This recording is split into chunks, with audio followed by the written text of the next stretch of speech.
Here's something most of us never really stop to think about. You get home after a long day. All you want to do is sit down. But you walk through the door and immediately notice the dishes in the sink, the cushions out of place, the counter that needs wiping. And something inside you will not let you rest. Not yet. You tell yourself just 5 minutes. An hour later you are still going. And only when everything is in order can you finally exhale. Nobody told you to be this way. You just are. So what is actually going on inside the mind of someone who cannot relax until everything is clean? Because the answer might completely change the way you think about rest and control itself. Here's a quick deal. If you want more content like this that breaks down real human psychology and helps you understand yourself and the people around you, make sure you subscribe, hit the like button, and drop a comment saying "seen" so I know this is reaching the right people. Now let's get straight into it. Let's start with what most people get wrong.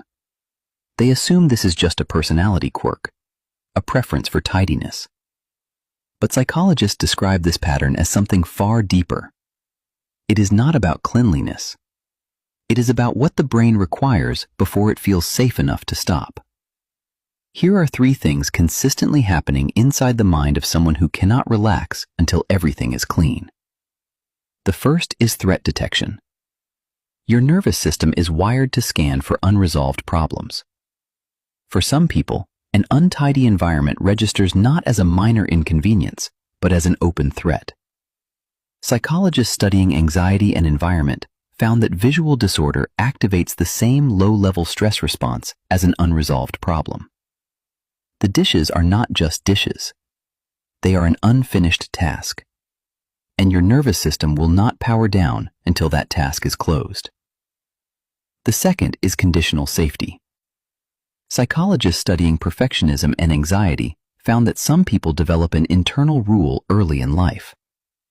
Rest must be earned. Comfort is only available after everything is handled. The clean space is not the goal. It is the permission slip. Without it, the brain stays in a low-level alert state, unable to fully switch off, waiting for the condition to be met before it allows itself to feel okay. The third is emotional regulation through environment. For people who struggle to manage internal anxiety directly, cleaning becomes a way of managing it indirectly. Research shows that completing visible physical tasks significantly lowers cortisol. The act of cleaning is not about the mess. It is about restoring a